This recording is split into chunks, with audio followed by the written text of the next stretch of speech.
All right, this is video 2 in this series, vertical asymptotes. So we've discussed holes, now we're going to discuss how we find a vertical asymptote. Vertical asymptotes are actually extremely easy to find. It's where your denominator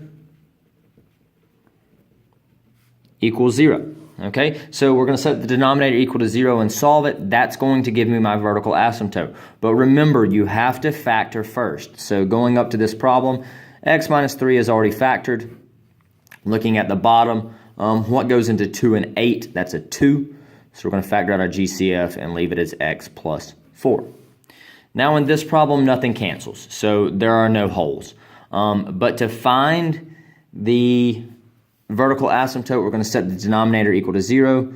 2 times x plus 4 equals 0. Divide by 2. X plus 4 equals 0.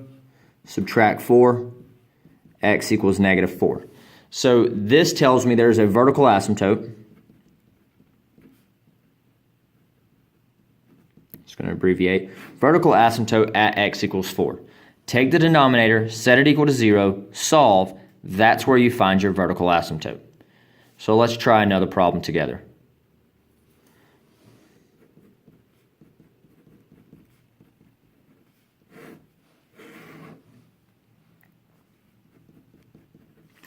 All right, what I want you to do now is take it, factor the top, and see if there's any holes. If there's no holes, then go ahead and find your vertical asymptote.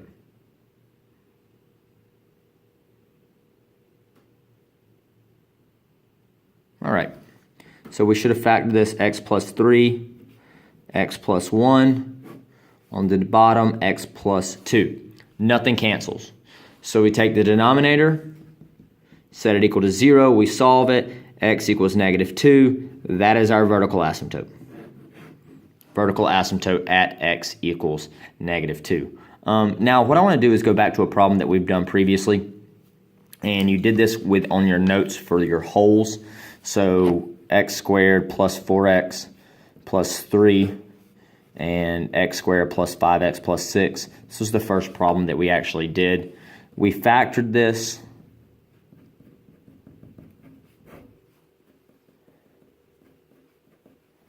and came up with this, all right? And if you remember, we found a hole at x equals negative 3, because when that canceled. Now, let's talk about our vertical asymptote real quick. So we're left with x plus 1 over x plus 2. That's our new function. Do not go back to the old function. We're going from the new function. And to find a vertical asymptote, denominator equals 0. So x plus 2 equals 0. Subtract 2. X equals negative 2. So my vertical asymptote is at x equals negative 2. So this one has a hole and a vertical asymptote. All right? You can have both of those. So that is all your notes on vertical asymptotes. We'll be practicing with it more as we work through these. But to find a vertical asymptote, just remember, factor the top, factor the bottom. Look for a hole. And then take the denominator, set it equal to 0, and solve it. All right? Then you'll find your vertical asymptote.